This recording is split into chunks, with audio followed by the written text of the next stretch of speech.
بسم اللہ الرحمن الرحیم۔ سوال ایک آیا کہ عام طور پہ ایک ٹرینڈ چل رہا ہے آج کل، وہ یہ کہ ایک میسیج آتا ہے اور اس پہ لکھا ہوتا ہے کہ اگر یہ بات آپ نے 10 لوگوں کو پہنچا دی تو خوشخبری ملے گی، اور اگر نہ پہنچائی تو نقصان ہوگا، کیا کیا جائے؟ اس کے بارے میں ایک لاجیکل سا آنسر یہ ہے کہ چلیں میسیج تو آج کے دور کی ایجاد ہے نا، آج سے 100 سال پہلے چلے جائیں۔ کیا کبوتر کے ذریعے وہ ایک پیغام بھیجا جاتا تھا کہ یہ 10 بندوں کو پہنچائیں تو آپ کو خوشخبری ملے گی؟ ان کے لیے خوشخبریاں نہیں ہوتی تھی۔ اگر خوشخبری کی دلیل یہ ہے کہ یہ کام کریں گے تو خوشخبریاں ملیں گی، تو اس دور میں پھر خوشخبریاں نہیں ہوتی تھی ایسی چیز کوئی بھی نہیں ہوتی۔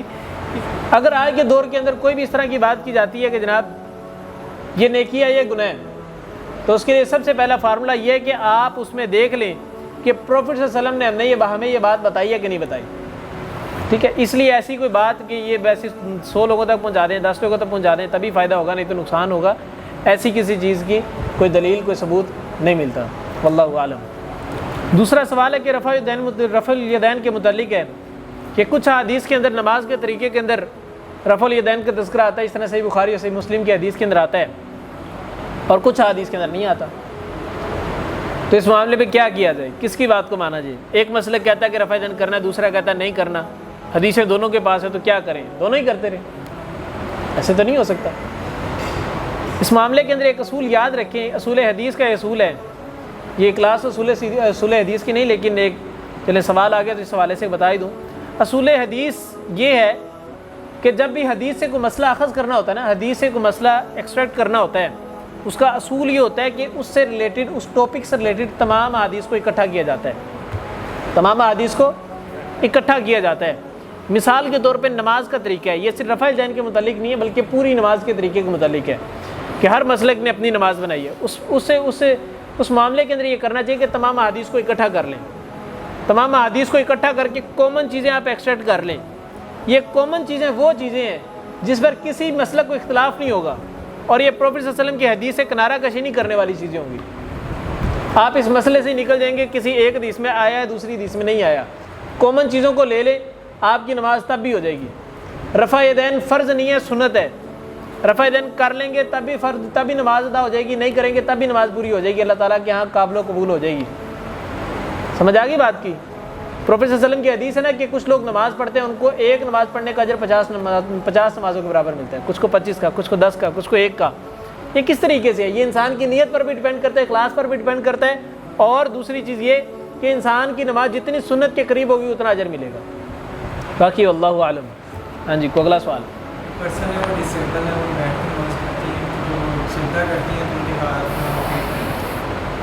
سوال آیا کہ اگر کوئی ڈسیبل پرسن ہو، یعنی معذور شخص ہو، تو اب وہ سجدے کی حالت میں جاتا ہے انسان، تو سجدہ پروفٹ صلی اللہ علیہ وسلم کی حدیث ہے کہ 7 ہڈیوں پہ کیا جاتا ہے، ایک ہاتھ، ایک ہڈی، دوسری ہڈی، 2 پاؤں، کتنے ہو گئے؟ 4 ہو گئی، 2 گھٹنے کتنے ہو گئے؟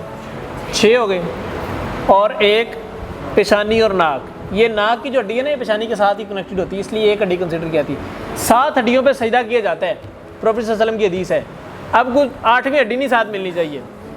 اب ایک بندہ ڈسیبل ہے، معذور ہے، وہ سجدہ کرتا ہے، تو وہ اب معذور اس طرح کہ وہ جب سجدے کی حالت میں جاتا ہے تو وہ زمین پہ ایک حساب کا لیٹ ہی جاتا ہے، یا اس کی جو یہ کونیاں جو سی ہیں اس کے پیٹ کے ساتھ لگ رہی ہوتی ہیں۔ اب ایسی کنڈیشن میں کیا کیا جائے؟ دیکھیں، اس حالت میں صرف ایک اصول یاد رکھیں، اسلام کا اصول یہ ہے کہ کسی بھی اگر چیز کے اندر اگر آپ مجبور ہو گئے نا، کسی بھی چیز میں اگر آپ مجبور ہو گئے ہیں تو مجبوری کی حالت کے اندر حرام چیزیں بھی حلال ہونا شروع ہو جاتی ہیں۔ جس طریقے سے میں نے قرآن مجید کی ایک آیت پہلے بھی ایک لیسن کے اندر بیان کی تھی، لیول 2 کے، کہ اللہ تعالیٰ نے سورۃ البقرہ کے اندر ارشاد فرمایا انما حرم علیکم المیتۃ والدم ولحم الخنزیر، یہ 3 چیزیں اللہ تعالیٰ نے حرام کی، پھر فرمایا وما اہل بہ لغیر اللہ، چوتھی چیز بھی حرام ہے، پھر فرمایا فمن اضطر غیر باغ ولا عاد فلا اثم علیہ۔ اگر کوئی شخص مجبوری کی حالت میں چلا جاتا ہے تو مجبوری کی حالت کے اندر وہ ان چیزوں کو، حرام چیزوں کو بھی حلال چیز کے اندر کنورٹ کر سکتا ہے، لیکن 2 شرائط کے ساتھ۔ پہلی شرط یہ کہ اس کے دل کے اندر اس چیز کے لیے محبت نہ ہو، حرام چیز کے لیے۔ پہلی چیز کیا ہے؟ پہلی شرط کیا ہے؟ اس کے دل کے اندر دوسری حرام چیز کے لیے محبت نہ ہو۔ دوسری شرط وہ یہ کہ حرام چیز وہ کر رہا ہے، حتی المقدور کوشش کرے کہ وہ اس چیز کے قریب نہ جائے، لیکن اگر پھر بھی ہو رہی ہے تو نو ایشو اس پہ، اللہ تعالیٰ اس پہ فلا اسم علیہ، اس پہ کوئی گناہ نہیں ہوگا انشاءاللہ۔ تو لہٰذا یہ اصول یاد رکھیں، اسلام جو ہے نا وہ آسان سا دین ہے پچھلے مذاہب کی نسبت۔ میں نے شاید ایک لیسن کے اندر بتایا بھی تھا کہ پچھلے مذاہب کے اندر بنی اسرائیلیوں کے اندر یہ قانون تھا کہ ہمارا جب لباس ناپاک ہو جاتا ہے نا، ہم تو اس کو دھو لیتے ہیں، وہ دھوتے نہیں تھے۔ ان کے ہاں وہ کپڑا پھینکا جاتا تھا، وہ کپڑا ضائع کیا جاتا تھا، کیونکہ وہ قابل استعمال چیز ہی نہیں رہتی تھی۔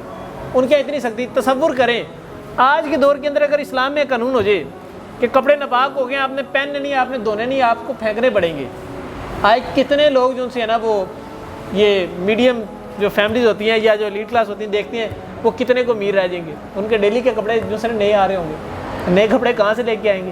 تو ایک مشکل چیز تھی، امت پہ آسانی ہو گئی ہے، اس لیے دین آسان ہے، اس کو آسان ہی رہنے دیں، بنی اسرائیلیوں کی طرح مشکل نہ کریں۔